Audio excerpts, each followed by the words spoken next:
Hello everyone, and welcome to a very interesting review, as today I'm going to show you the new Hawkeye Firefly 4K Split Mini camera, and this is amazing stuff and you are going to see why. But first I'm going to tell you a bit of history. So this is a Firefly action camera and you can see it's very dusty. This is one of my favorite action cameras. This thing works really nice, it's very stable, has a very good image quality, and this is one of my main cameras that I use to shoot most of my video reviews. So pretty good stuff, and it's actually really cheap. So cheap and good, it's possible, and it's called Firefly. So the producer of this camera has thought that this is good, but if you want to fly quadcopters, especially FPV drones, which need to be as lightest as possible, then he wanted to come up with a camera that's really light and has image quality at least as comparable with the action camera series. So he came up with this split type camera, and you can see from the manual it offers 4K at 30 frames per second, but now it already has pushed a firmware update and it does 4K at 50 frames per second, and it only weighs 20 grams. So that is amazing, and it looks like this. I'm going to take it out of the box. So this is the camera, this is the image sensor, Firefly 4K there. So there's the lens, image sensor, and comes with this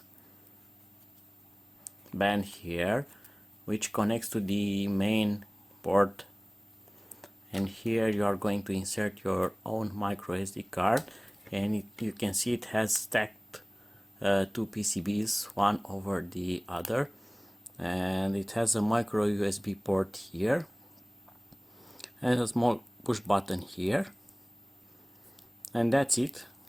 It's all contained on this board and comes with pre-soldered wires, and also you have this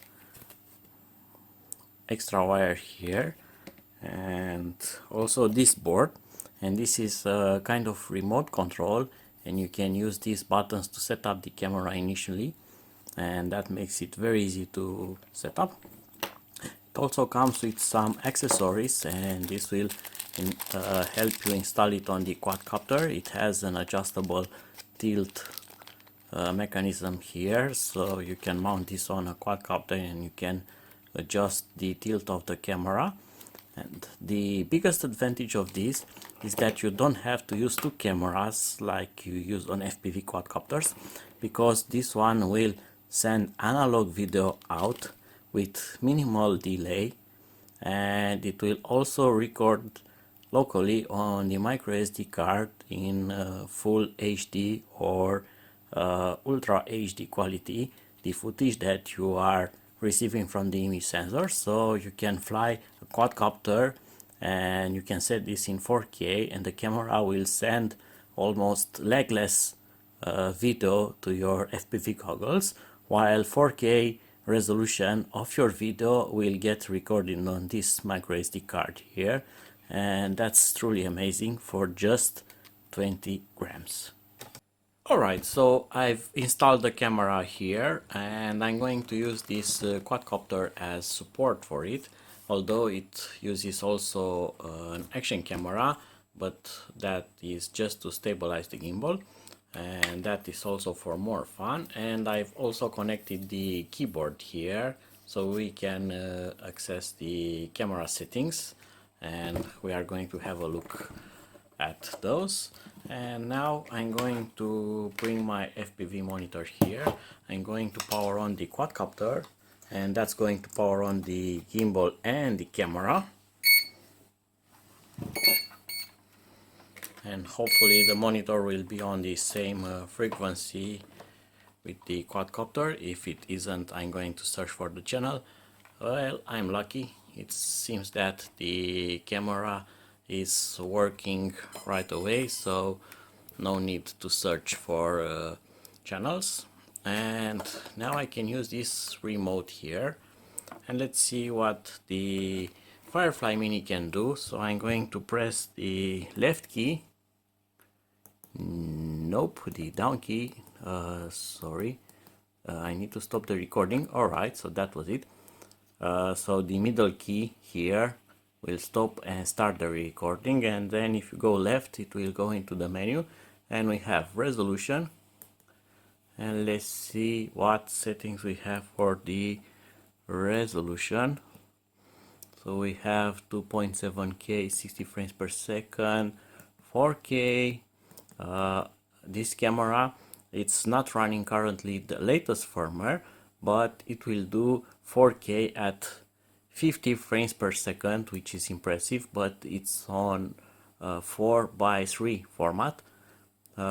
It's okay for flying drones, but you also get 16:9 ratio, wide ratio, and you can still do 4K at 30 frames per second, 2.7K even at 60 frames per second.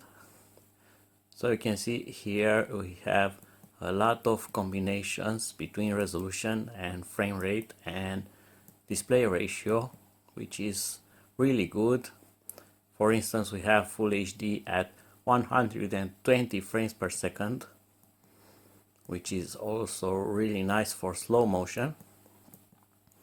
And to top it all, HD resolution at 240 frames per second, which is again really nice. So resolution and format plenty of.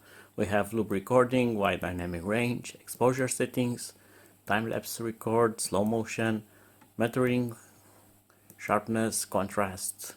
It also has a function to automatically record when you turn on the camera, which is very useful. You have an option to choose the codec, and it has H.264 and H.265, which is really nice. Fixed frame rate. If you fly between very bright areas and dark areas, this will keep the frame rate constant and will not let the camera adjust it. Electronic shutter, and that was it. It now repeats, and we have the general settings here, which is automatic power off, language, frequency, TV mode, OSD mode, ISO sensitivity, image effect, and you have some settings here such as normal, black and white, vivid, sepia, sketch. Plenty to choose from if you want to go on the creative side. White balance, distortion correction, and you can get rid of the fisheye effect right away. FOV, image rotation if you mount the camera upside down. Format the micro SD card, settings, and here is the firmware that I'm running on currently, but there is already a newer one, as I was telling you. So that's how it looks, and you can also start recording from this remote, and it's now recording, and I can turn off the recording. And now let's fly it and see how the footage looks from this quadcopter.